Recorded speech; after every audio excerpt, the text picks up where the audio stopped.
My name's Sinrod. I'm a partner at the law firm Duane Morris. I'm in the San Francisco and Silicon Valley offices. I write a weekly cyber law blog for Fine Law, and I do a weekly Tech Law 10-minute podcast on all things internet and legal. But I'm most famous for these glasses that I wear. Whenever I go into court, people sort of freak out because of my glasses. But that being said, they're magnetic. I'm joined by an all-star cast here. I would say there'd be three of us, but right now there's two others. We're the Three Stooges, and the fourth is on the way. I have Eran Kahana. Did I pronounce that correctly?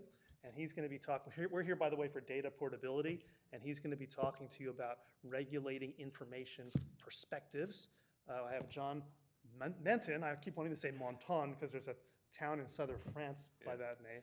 And he's going to talk about contracts between site users and operators. And here we have the esteemed Chris Wolf. Take a bow, Chris. Good job. He's going to talk to you about the EU draft regulation. And my hope is that each one of these three guys are going to have 15 minutes to talk to you about their subject. And then we're going to allow, for sure, 15 minutes at the end for question and answer, because that hasn't happened at some of the panels I've attended in the past. So as we're going along, please think of questions. And if you even want to interrupt, that's fine. This is a pretty intimate group here. And then I'm reminded to tell you there are these evaluation forms. If you love us, you're encouraged to fill them out. If you don't love us, you're encouraged to forget all about them. You know how it goes. All right, so let's start now with Eran, please. Sure. I don't think it says this in my bio, but I spent 11 years out of my career I spent in-house. And then I had the itch to go into the academic world. So I'm in almost my 5th year as a research fellow here at Stanford. And I write about AI, artificial intelligence, and the legal implications of using artificial intelligence. And I was determined to find a way to weave artificial intelligence into what I'm going to be talking about today. And lo and behold, I found a way to do that on my drive home one day and started writing the outline. And this is, I'll talk about it very briefly. I'm approaching the whole data portability issue from a perspective of how are we communicating information? How is data communicated to users?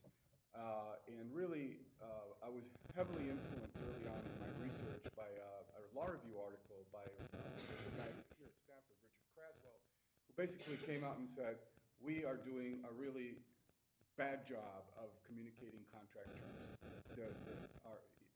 There's numerous examples in terms of end-user license agreements, contracts. They're just not effective in communicating information. And if we just narrow the perspective into end-user license agreements or privacy notices or data portability notices, all these different types of online agreements, we know for a fact that most people don't read these things, and even if they do read them, they don't understand them. And I did a presentation a few years ago in Tampa, and I had a large room. It was, again, a panel. We had about 200 people, mostly law professors, and some in-house people. And we asked the question, how many people here, by a show of hands, please be honest, how many people actually read terms of use? And I think there was one hand that was raised. And in the context of reading terms of use in your own personal use, not for clients, okay? So I have to make that clear, because I do read these things all the time for the most part for clients, and personally, I don't read them. I just click, I agree, and it's over. And so we know that, so Richard Craswell wrote about this issue of there's this, we're constantly bombarding out information about that is important information, terms of use, and things that we need to know as users, but we as users don't take any initiative in actually reading. And who has failed here? So the argument is that the providers of information, the people who are writing the contracts, the people who are putting this out there, are the ones that have failed, and we're not efficient in doing so. So the question then becomes, how do we do a better job? So let's start from the perspective of that I think that having a user-friendly, or what we call many times an E-friendly data portability policy is important to have, and not a perspective of, well, we don't care what people think about data portability, we're just going to do it our way. So, yes? I would really appreciate a definition of data portability. I'm still not sure I'm in the right. Okay, so... And I want to thank you for asking a question. Let's do mix it up along the way. So. Okay, So the basic idea is if you own the data that you have on Facebook, and let's say there's a viable competitor to Facebook, and all your friends are moving there. And you say, okay, I've got nobody else in Facebook, I want to move all my data over there. So the idea is that you can actually move it from Facebook into that new site. So there's like the question is that there's a legal right and then there's a technical ability. Right. So we're not talking so much about the legal right, we're talking about well, at least I'm talking about the practical aspects involved. Because you can say as a company that owns data, let's say Facebook, owns the data, not owns the data, but hosts the data, they could say, well, we're not going to allow you to do this in a very user-friendly manner. So yes, we'll give you the data, but guess what? Nobody can read this. And stay tuned, because I think John will be getting to some of the legal aspects of your question. We'll talk about that. So here we get into, so I'm coming out of the perspective again that a data portability policy that's friendly, that's user-friendly, that can be understood is good business. And I think that it needs to be done that way, which means in practical terms that it's not just a legal function, but it's a function of the marketing team, it's a function of maybe HR, it's a multi-dimensional function in a company to come up with a data portability plan. But as I said to you earlier, I'm looking at ways of weaving aspects of artificial intelligence into this, or how to make things a little bit more understandable and more user-friendly. So I wrote some time ago about some initiatives that we can learn from and we can extrapolate and see how they could apply to data portability policies. And we see, for example, website or initiatives that are trying to signal whether or not end-user license agreements or privacy policies are user-friendly. And they do so with icons, or they grade the sites based on how good they are. But even so, how much attention are people paying to an icon that says, this is a very user-friendly site, that has very user-friendly terms of use? How much attention are people actually paying? So the user's attention span seems to be slowly eroding and not in any way expanding. So the question is, how do we actually make something here that will expand the user's attention in a meaningful way and obtain a user's consent in the EULA context in a meaningful way, and then extrapolate that into data portability policies and make them meaningful so people understand what they're getting themselves into. So the idea of using AI is, and again, we're not talking about anything extravagantly complicated with what we call strong AI. We're talking about applications that are probably 2-3 years away with respect to, for example, having Siri tell me that a specific website has really bad data portability policies.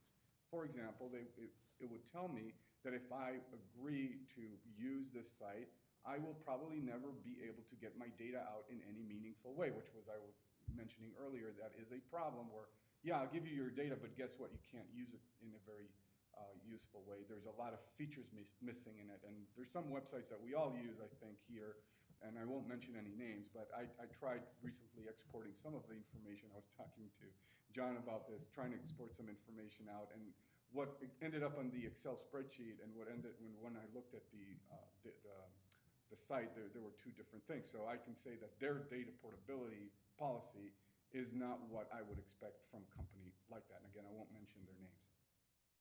But this intentional incompatibility issue is something that I think needs to be users need to be alerted to. And the only meaningful way that I think, based on what we've heard, and even some of the panels today have talked about in the privacy policy context, of people just don't read these things.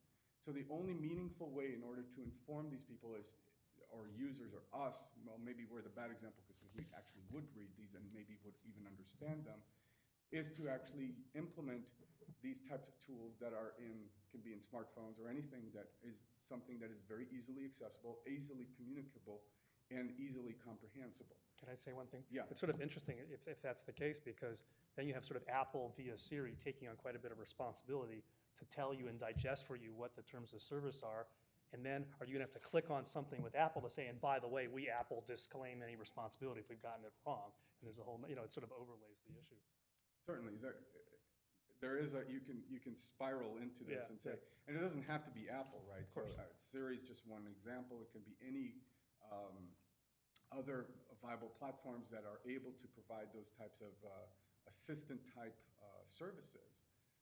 Yeah, you're not going to get away from issues of liability, but you are going to be able to, through these tools, get a little bit more sense of what is happening in these different sites that you're using. For the most part, we are entering into contracts 10, 20, 30 times maybe a day with different sites. We have no idea what they're saying about how we can use the data that we're giving them.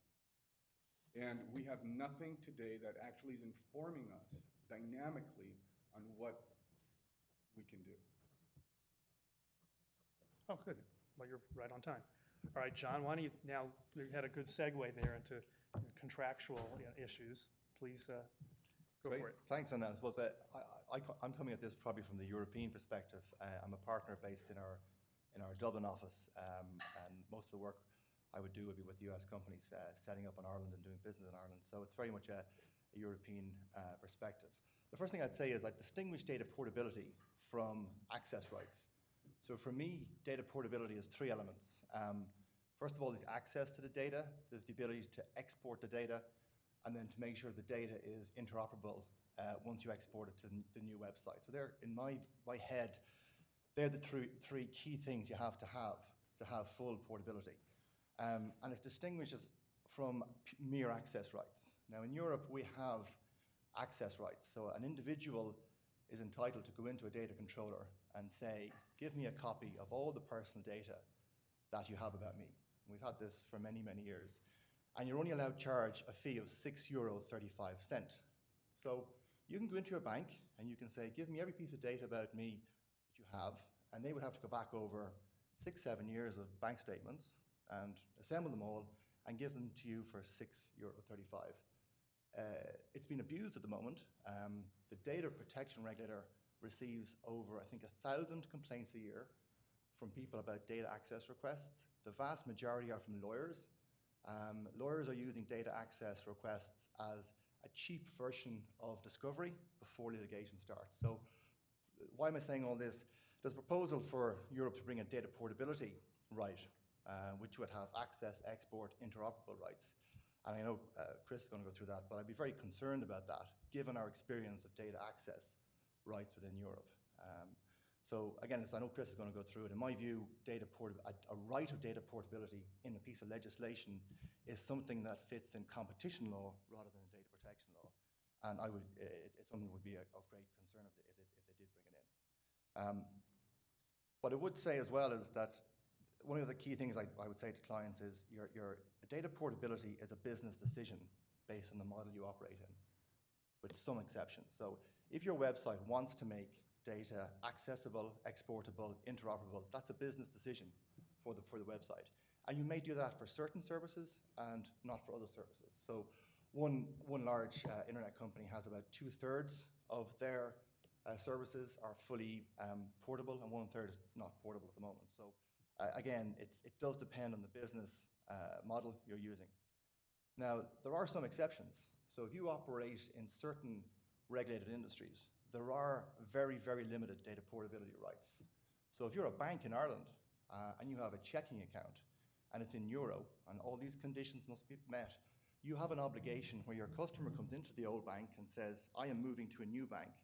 The old bank must transfer the data about your standing orders and your direct debits to the new bank. It's to make it easier for consumers to switch bank accounts. Where before, when I was in the 80s, if you tried to move your bank account, it could take you a month. You had to cancel all these transfers and set up the new ones, and they'd be missed. So they brought in this very limited data portability right for banks, whereby I can go in and ask my old bank to transfer over 2 items of data, basically, standing orders and direct debits to my new bank. And I'm sure there are examples in telecommunications and utilities. If you are in the banking, if you're on an online bank, that might be relevant to you. If I was to look into the crystal ball, I think that may be broadened out to payment service providers over the next 10, 12 years, but at the moment it's not. And it's actually a local law in Ireland, and there are, I think in a number of European countries, there are similar laws. So there are certain limited data portability rights out there. They tend to work in regulated industries where there are defined standards, rather than as an overreaching right that you give to individuals. The other point I often make when I'm talking about this is in the business-to-business environment, one of the clauses that's negotiated the most in cloud computing is actually the data portability clause, and that's under the Queen Mary College have a survey where they track that. So it's one of the top 6 items which is negotiated in the B2B space, mainly around cloud. So if you're looking at kind of best practices, the first thing I'd say to folks is review the trends that are out there with e-commerce sites. What are people doing? So a lot of websites out there just give you access, give you no right to download the data. Then there's the EU version of that, where they give you access to the data and let you take a copy of it to comply with European law. Then there are other websites that will let you export or download full or partial data sets. So you can go into LinkedIn, you can download your list of your contacts. It'll give you an email address, their name, etc. So it's kind of a limited data set. There are other websites that provide for real-time sharing and synchronization of data. And then there are websites that provide for full portability, where you can take all your data and move it to a competitor or a different website. So they're typically the trends you see at the moment. In terms of best practices, I'd be saying to companies to look at your existing terms and conditions, look at your privacy policy, and try and collect all the different contractual documents that you have out there. Many e-commerce companies, when they set up in Ireland, and we Irishize their documents, could have 4 or 5 documents that touch on this in some way. And it's like a coral reef. One is being added to the other one, to the other one. So have a look at them. And like Lothar Dieterman said in the last session, he said, you've got to think locally when you're selling globally. So you've got to look at those clauses to see, does your jurisdiction clause hold up? Probably doesn't if you're dealing with consumers. You've got to see if any of the exclusion clauses you have in Germany, France, and Italy, or whatever, if they comply with local law. So there is a local review you have to carry out in relation to your terms and conditions.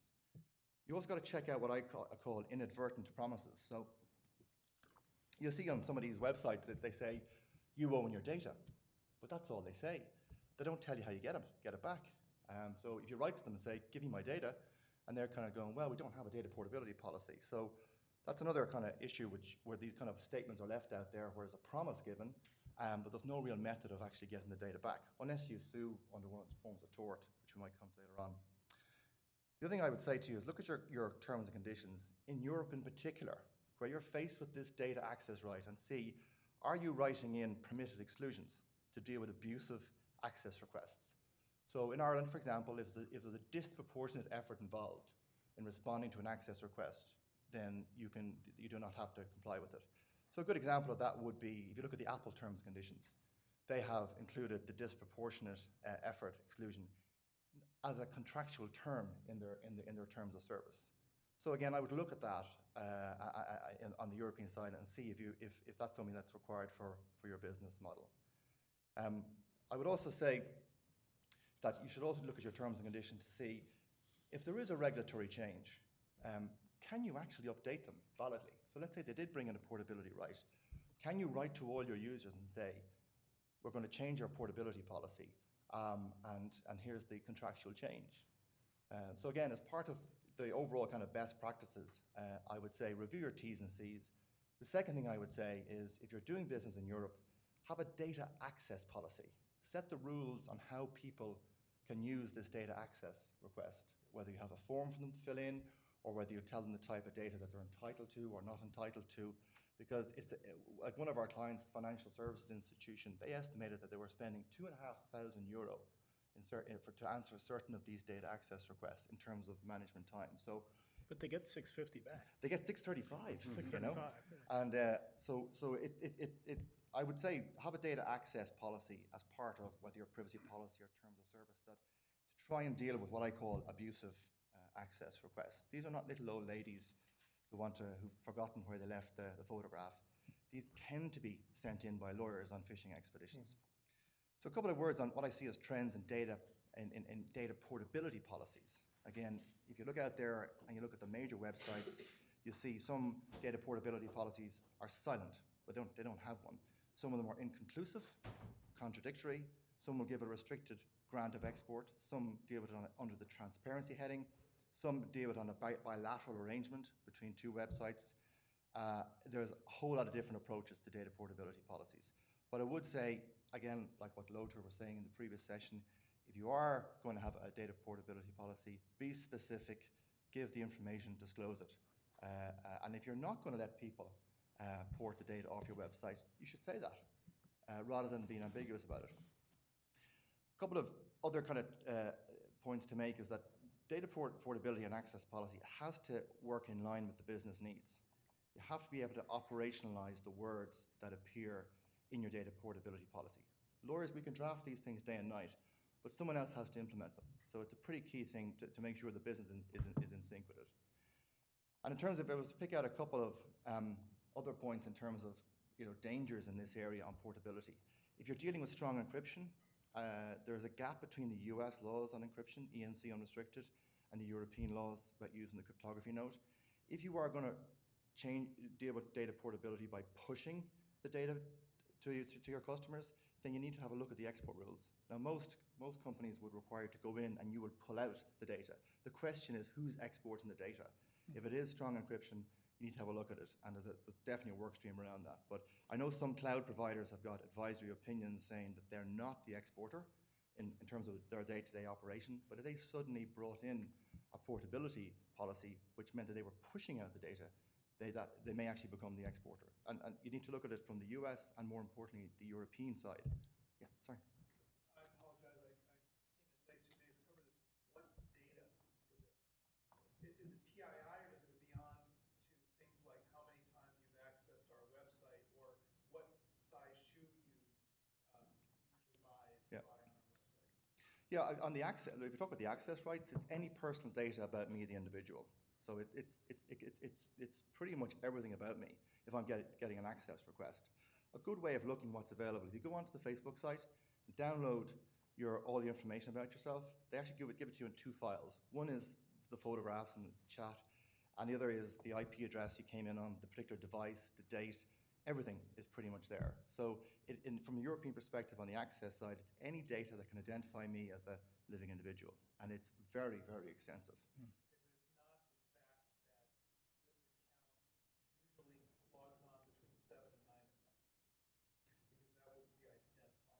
Well, if they were keeping it and it was related to my personal data, yes, it could be.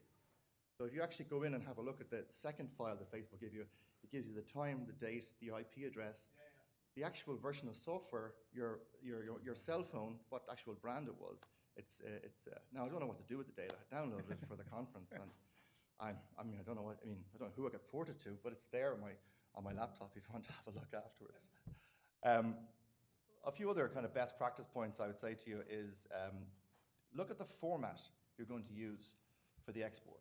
Or if you are going to have portability rights, it's a very dangerous point in time. If I'm going to port all the personal data from one website to the other website, if that gets lost in the transfer, that's probably the worst personal data violation you can have.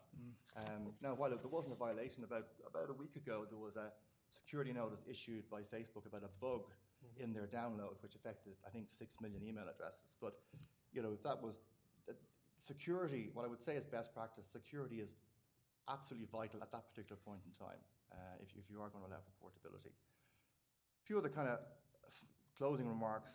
From the European side, I would say you have to look at competition law in Europe, regardless of whether this portability right comes in or not. Some of the European commissioners have been making noises about this, and about a month and a half ago, one of the grounds for a competition complaint by the EU Commission was related to contractual restrictions on the portability of, I think, an advertising campaign. So it's not related to portability of data, but they used the word portability, and it was one of the grounds that they were putting forward for their what they called competition concerns. So it's a watch this space. If you are one of the larger internet companies' websites, it's something to look at. I think we may see more jurisprudence develop on the competition side over the coming years, separate from this whole data portability side.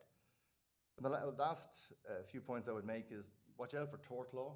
I mean, there are some legacy torts out there around, I think they were called detinue, rep-levin. Most common law countries have got rid of them. Detinue still exists in Ireland. I think it exists in a bunch of US states. There's a very interesting case study in the Washington School of Law Journal about a rep-levin case in cloud computing in Florida. where they use that to recover their data. So it's quite interesting that these old legacy torts, which are hundreds and hundreds of years old, Oh, I can be know. used. We have trespass to chattels that still exists here, you know? So, the other Did you know that a server could be a chattel and data there? But we even looked at some old case law about checking could debt in you apply to intangibles, and there was a case in the 1800s where there was a case for debt in you over a coat of arms, the right to use a coat of arms. So I wouldn't like to run that case in a court today, but back then that clearly wasn't intangible. So I watch out for tort law being used by, and I think class actions seem to be fairly common in the privacy space here. And again, you may see that. And the last thing I'd say, beware, there's going to be more cross-border enforcement. I think only yesterday the Irish Data Protection Commissioner signed a memorandum of understanding with the FTC on data privacy and enforcement. So I think we'll watch that space in terms of cross-border enforcement. So that's pretty much it. so I'm proud to say that our panel is ahead of schedule, so the trains are running better than on time here. I'll slow us down. Yeah, and here is Chris. I introduced him earlier. Yeah, He took a phantom bow. Right, I apologize for being late, but I think I got the gist of what Eran and John said, and that's a perfect setup for what I want to talk about, which is beware of what might be coming. So as you may know, in January of 2012, the European Commission proposed a new regulation that would supersede the directive, which is now in place, under which nations implement their own national laws to implement the directive. And instead, there will be a region-wide regulation that would take away a lot of national discretion, but more pertinent for our purposes, it would get very granular in terms of what it would cover and what it would require. And there is a provision, Article 18, called the right to data portability. And much of what I'm going to say, it was actually developed by colleagues of mine. I founded and co-chair a think tank on privacy called the Future of Privacy Forum, and Professor Peter Swire and a research assistant of his, Yanni Lagos, have written an article called Why the Right to Data Portability Likely Reduces Consumer Welfare, Antitrust, and Privacy Critique. And a draft of that is available at SSRN, I think, for download. I don't think it's been finalized yet, but they've shared with me some of their thoughts, and I happen to agree with them, so I thought I would channel Peter and Yanni and start by saying that this Article 18 expressly says it's designed to deal with the Facebooks of the world, so that if you're a Facebook member, you want to close your account, you do get all the pictures down, and you do get all that really useful information about what device you were using and what IP address. But the way it was drafted makes it much, much broader than that and creates some real difficulties. So paragraph 1, I'm going to go through it briefly, gives consumers the right to get a copy of their personal data in an easy-to-use format. It seems perfectly reasonable. And remember, privacy in the EU, as you probably heard earlier today, is a fundamental human right. So this is to implement that fundamental human right. Bear that in mind as you hear about what more rights you get as an individual, and are they really in furtherance of this fundamental human right of privacy? Because paragraph 2 gives the consumer the right to transfer personal data and other information provided by the data subject, kind of getting to your question, to another company without hindrance. So listen to that language. It's sort of like our all deliberate speed that the Supreme Court used, except this one I think means quicker than that. And then there are 3 additional rights. It goes beyond providing information to the consumer and requires direct transfer to another website. So you have to have a technology set up to provide the direct transfer. And the language without hindrance may create an affirmative obligation on data controllers to create an export module to transfer that data immediately, to have it, kind of packaged and ready to go, a specialized code that would export the data from the first service imported into the second service.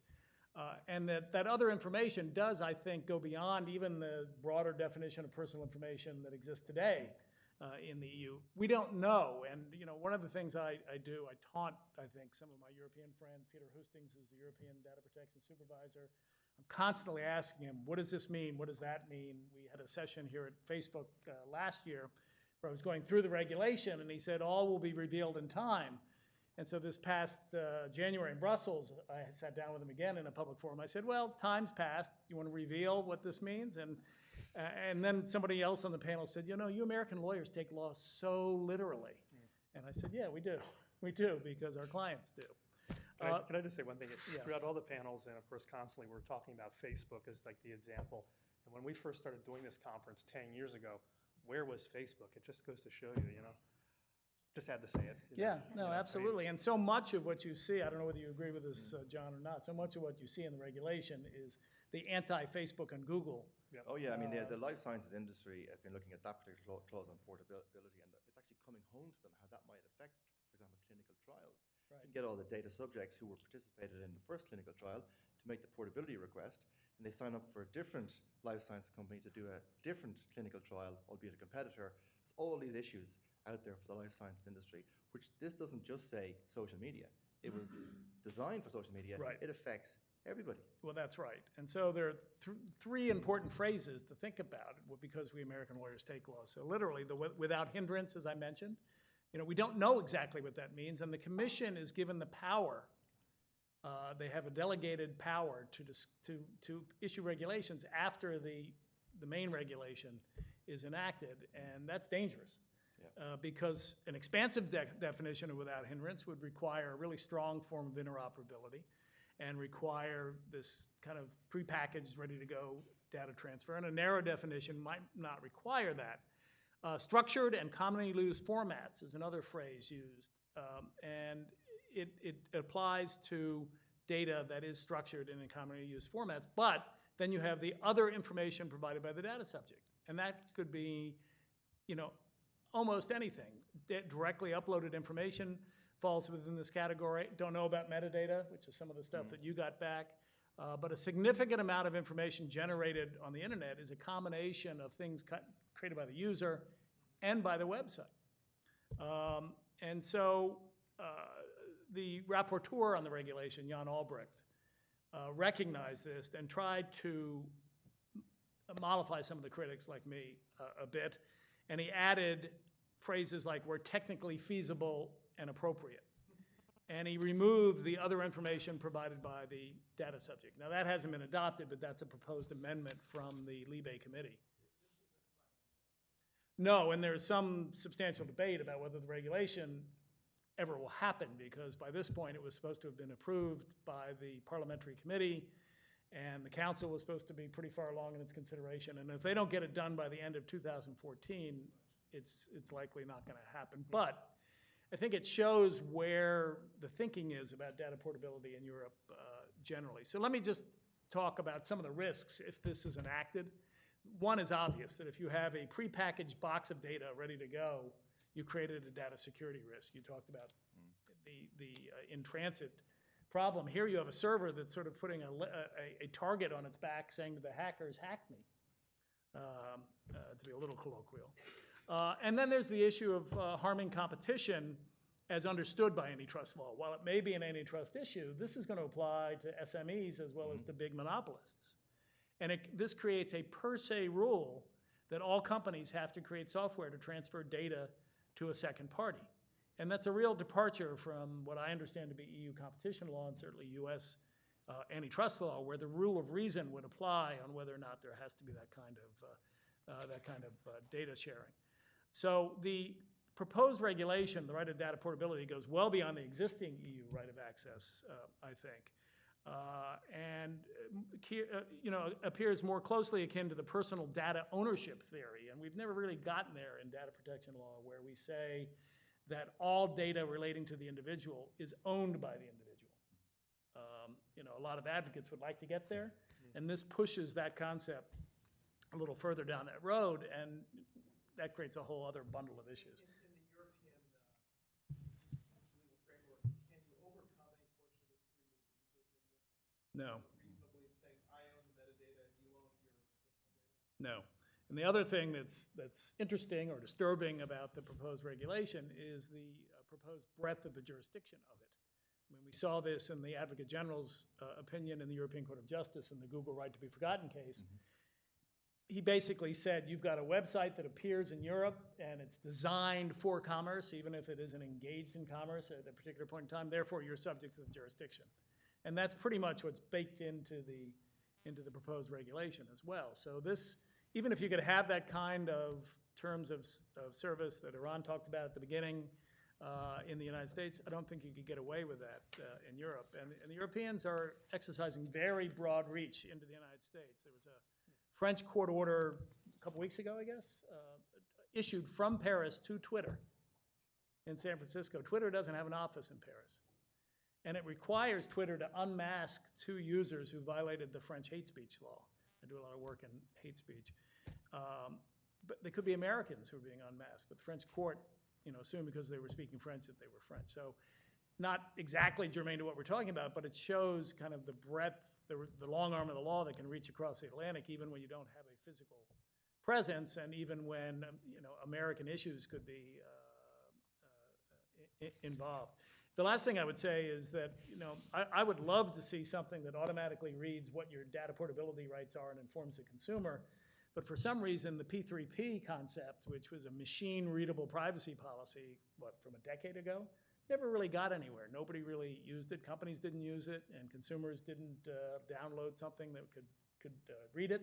Now, maybe we're in a different world, and people are more sensitive to the privacy issues, and consumers would be more prone to use it. That would be nice. I don't know if people are more sensitive to it. I think people are just don't know, or maybe don't care enough to dig. Because if you think about all these contracts, these mini contracts that we enter into so many times in a day, in a week, Yeah. and we have no idea what we're doing. So if we really were interested, would we have taken the time? The answer is, I will say the answer is no. Anybody wants to dispute that, I'm happy to dispute, talk to you about it. But the answer is no. So I think that a company that can come up, and think about Siri, for example, and I'm just picking on Siri because it's the first one that I actually use it for a lot of different things that I've never used it before. First company that will actually give you a easy-to-use application that can, not every website or not every area, but let's say 50% of the sites that we use day in, day out, that can inform us on what's happening with like Twitter or Facebook or LinkedIn, and give us the information that allows us to make informed judgment about what these companies are doing with data portability, or whatever it is, whatever policies they may be.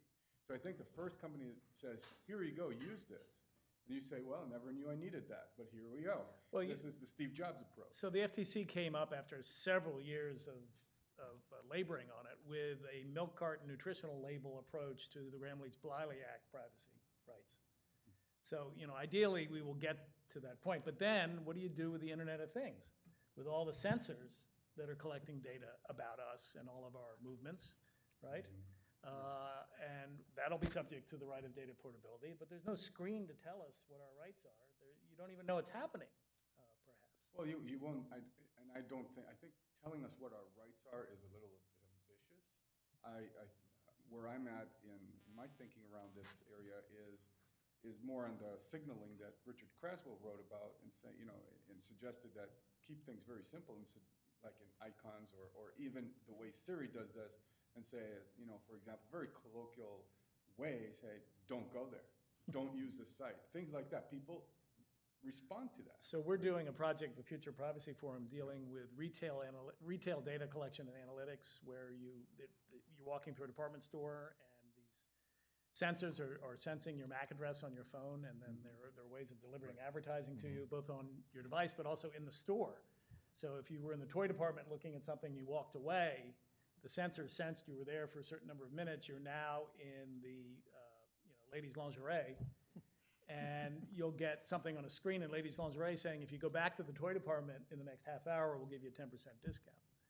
A lot of information has been collected, and what are you going to do? Not walk through the store? I mean, because based on this information, so it's. I'm not saying you're not right. I'm not suggesting that at all, but it's incredibly complicated when you get away from screens, and you get away from notices, and you get away from choice. Or how about you're at a mall, and I'm sorry about that, and instead of like departments between the same store, you've gone from one store to another, and they're basically saying, come on back to us. Right. And leave the store. So we have a project, by the way, that's trying to give a notice, Yeah. something that buzzes in your pocket or something and says, this is going on. I'm sorry, go ahead. Who is we? Where do you work? You're my lawyer. Oh, good. glad to hear that. I still don't know where you work. He doesn't want to. Right. So can't you solve part of this with notice and consent? So you walk up to the store, and we text you and say, hey, if you let us give you coupons, we'll give you a 10% discount, but we're going to ping you as you walk through the store. So does your Affinity card do that now when you go to the Safeway? it did when you signed up, presumably, but no consumer is going to want to do that every time they go shopping. Some mobile apps do that already in retail? Well, I guess you can test it, right? Yeah, I You can think- test what kind of coupon you need to give them to get them to say yes. Matters. Users, what their experience is like. Do they hate it? So Alessandra Acquisti at Carnegie Mellon has done a lot of work on how consumers respond to things like this. And we need more behavioral studies, I think, to, Can I ask a question about data portability and Eran specifically? So, the example that you brought up about if you go to another bank, that they're going to assist you in inputting that data so you can continue to, live your life without interruption. I know that in certain parts of Europe and Australia, there's companies who do conversion services. Do these companies, for example, the F5, do they have to provide this service free of charge to the consumer? Yeah, they do. They have to have what's called a switching pack.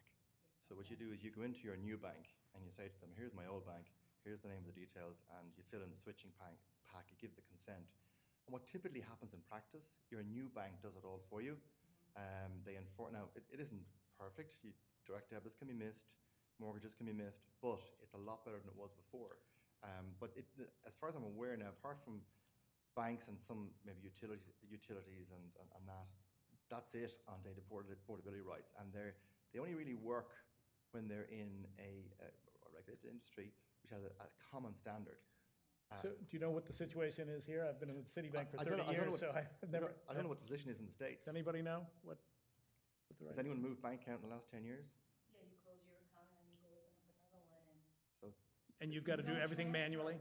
Yeah, you don't transfer what you did in Bank ABC to the bank that you're opening your account. So you manually have to go in and do it all again. So that's what they were trying to deal with. Right. I think a bunch of European countries have it. They call it switching. They deal with it under switching. They don't mention the word portability. But the only reason it works is that, and it's only two items, direct debits and standing orders. They get moved across.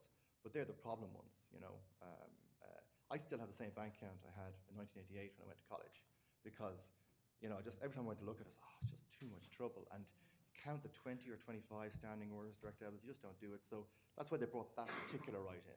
But it's a Have you ever very had your limited- credit card canceled because it's been lost or stolen, or then and you've got all these authorized charges that you then have to redo manually? So that's the same issue. Yeah. Can't blame the credit card company for that, but it's still a pain.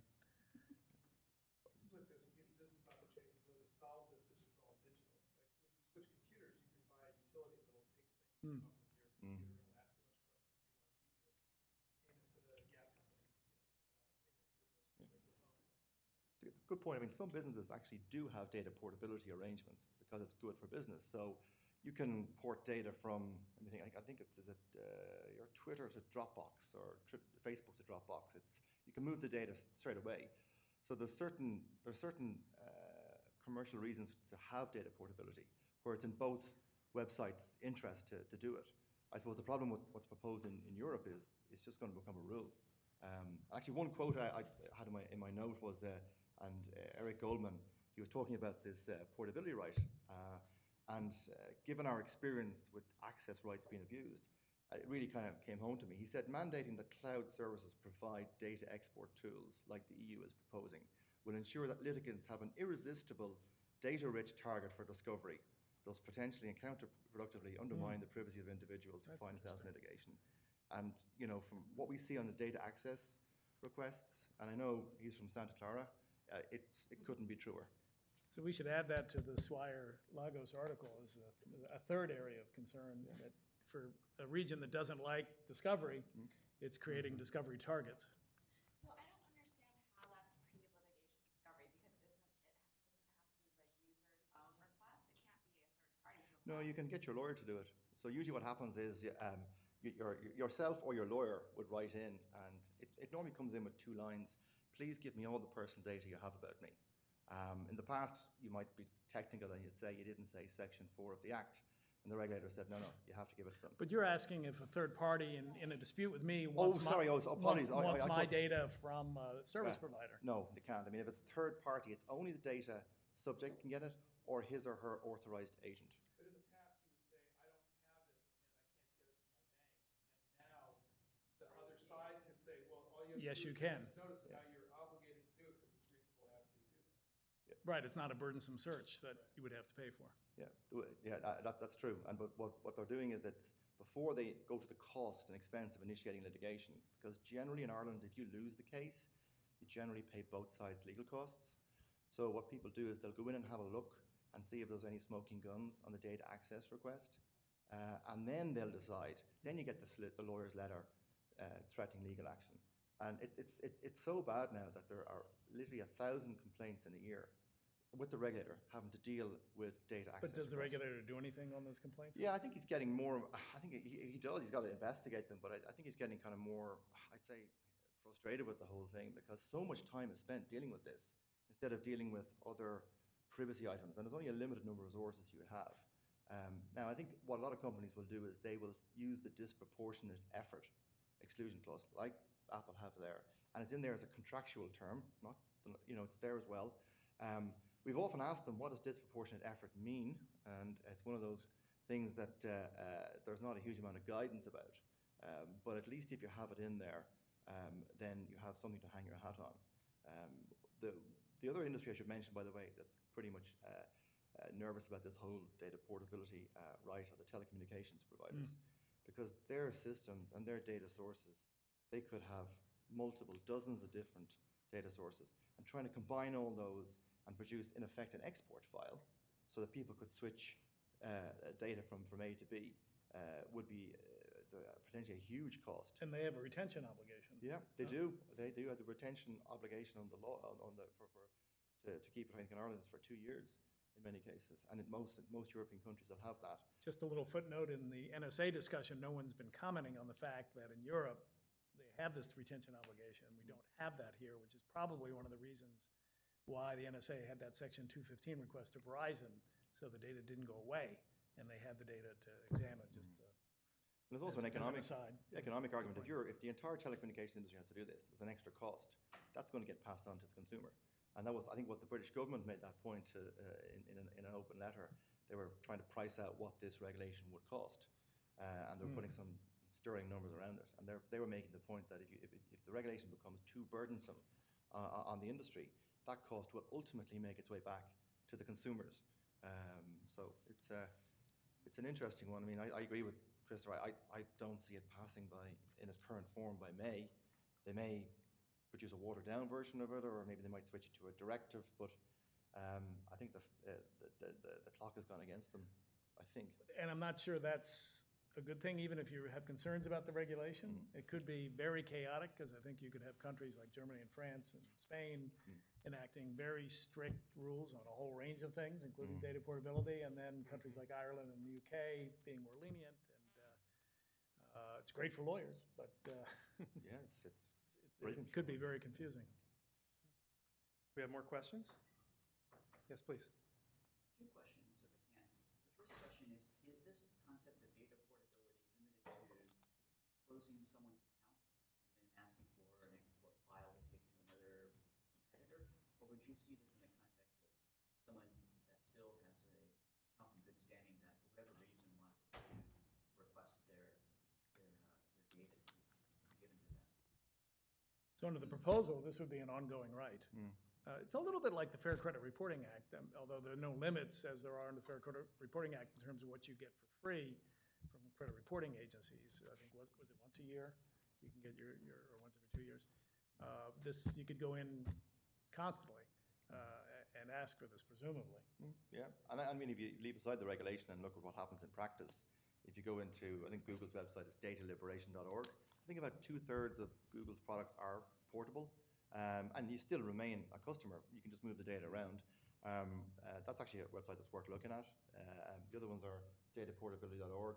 And then there's the Terms of Service guys as well. Yeah, didn't read. Yeah, Terms of Service, didn't read. So there's some good online It's called resources. Didn't Read? Yeah, terms of service, semicolon, didn't read. Huh. They call it the biggest lie on the internet is I read these terms and conditions and I accept. Biggest lie. They mean to change that. My second question is, you sort of answered it, but I was wondering if you could provide us with some more examples of when someone practically would want to ask for portable data. We talked about the brick and mortar world of a bank account, and then there was